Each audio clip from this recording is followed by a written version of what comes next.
Why even do the scene? How could anyone look at their friends in the face and say, yeah, I'm a fan of that character? If that wasn't weird enough and this whole entire scene wasn't weird enough, it gets weirder. House of the Dragon. What the heck, man? You really had to go and do our boy Larys Strong like that. After all the props and praise I've been giving your show, it's been really good. You guys haven't dropped the ball, but I guess it was only a matter of time. Today on FraudOnTheTele, we're talking about House of the Dragon episode 9, specifically that ending scene, and how finally House of the Dragons feels like it's dropped the ball a little bit. As always, if you enjoyed the video or learned something new, why don't you like, comment, and subscribe? Don't forget to check out some of our other House of the Dragon content, and let's just get right into it. So first off, I want to address the grievances on our boy Larys Strong.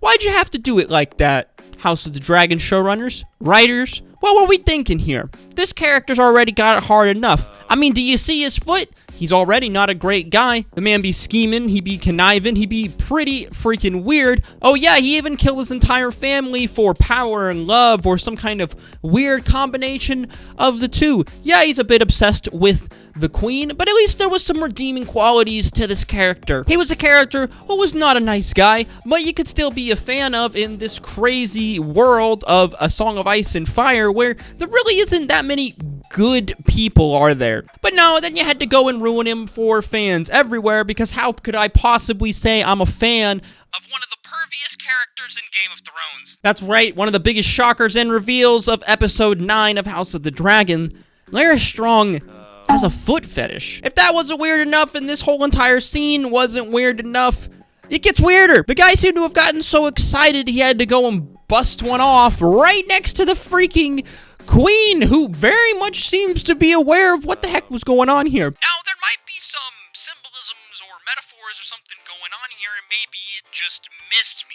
I'm not gonna lie, it just felt more like a really weird freaking scene than some kind of, like, greater narrative moment, but we'll give it a chance here. Perhaps this is a further explanation of what Rhaenys was talking to Alicent earlier in the episode, talking about how Alicent is still just like a servant for men, powerful men around her. She feels as though it's her duty and her power as the queen to kind of manipulate and push the powerful men in her life to do the things that she wants to do, while Rhaenys thinks that she's still subverting her potential, accepting her role as a woman in this world, when she should in fact rule. Powerful women should in fact bolster themselves, not be used as like some kind of an object for the powerful men around them. Now, I could see how maybe this very weird scene where Larys is going to town behind freaking Alicent's back, and she seems to very much be aware of what's going on, but lets it happen. A kind of example of this power, I guess, and how while she is the queen, the most powerful woman in the entire world probably, and definitely the most powerful woman in that freaking castle, yet this guy still feels the audacity to get one off right next to her? I mean, she could have had him made into a eunuch if she wanted to for this, but no, we're just supposed to accept the fact that that just happens and nothing comes of it? I don't know, it was just one of those Game of Thrones scenes that was just really weird for, like, no reason. Some kind of, like, shock value weird scenes that just really take it over the top for me. I mean, we already could tell from the previous episodes that Larys had some kind of infatuation, we'll say, with Alicent. It was already teased more than enough. We knew this guy was a bit creepy and obviously had a thing for the queen, but then you really just had to go and spell it out for everyone, did you? R.I.P. all the Larys Strong fans in the chat. Larys Strong fans in absolute shambles right now. How could anyone look at their friends in the face and say, yeah, I'm a fan of that character? Up until this episode,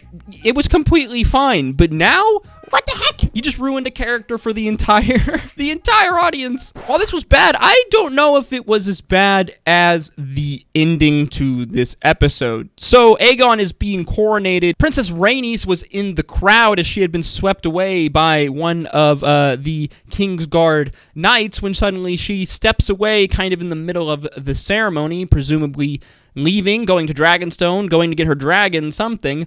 Well, in fact, she did go and get her dragon in what seemed like a really fast time. She made her princess little feet all the way down to the dragon pit in King's Landing, procured her dragon Meleys, donned her armor, bust through the top of that bee, killing and wounding, who knows, hundreds of small folk, only to have the dragon roar at the defenseless new coronated king and his family. And then Rhaenys decides to go and fly off, presumably going to warn Rhaenyra. Now, why even do this? This scene wasn't in the book. First off, House of the Dragons has done, in my opinion, really well at not having these crazy teleporting scenes where characters move across distances in seemingly not unexplainable periods of time. Now I'm supposed to believe, though, that the princess went all the way to the dragon's pit, procured a dragon, donned armor, all of the while not being stopped or alerting anyone, I guess, then coming back,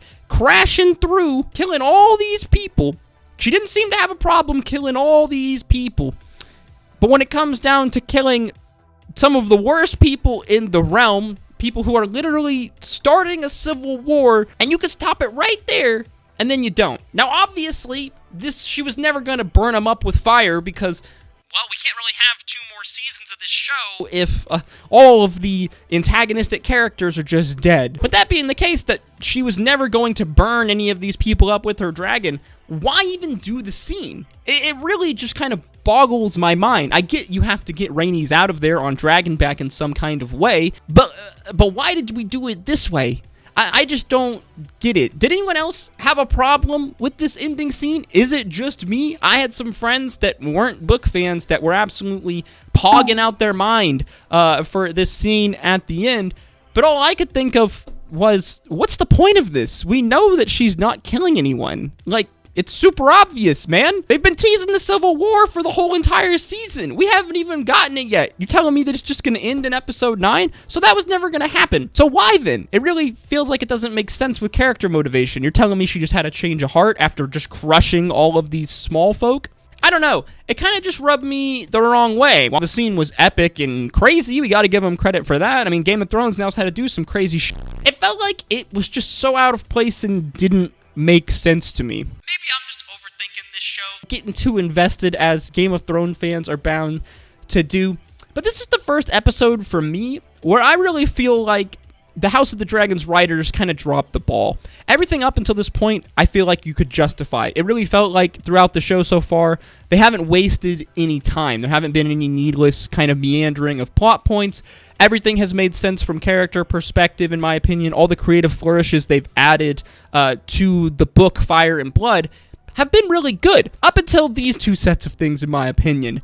You went and ruined one of my favorite characters. Now I can't even say I'm a fan of him because it makes me look freaking weird. And you did some stuff at the end of your show for wow effect, but it didn't make sense at all to me, really, in character and for narrative purposes. Let me know what you guys think in the comments down below. What did you think of episode 9 of House of the Dragons? Am I overthinking stuff? Am I just too invested? You know, that's a real possibility. I still enjoyed this show. I'll still watch the rest of it. I'm probably still going to give the entire season a really good review because it has been extremely good up until this point. None of those failings that Game of Thrones had at the end of its seasons. This show has been fantastic up until this point. But man, this episode felt like it just kind of rubbed me the wrong way. They've been so good up until now. I've been holding them to a pretty high standard that they've been meeting.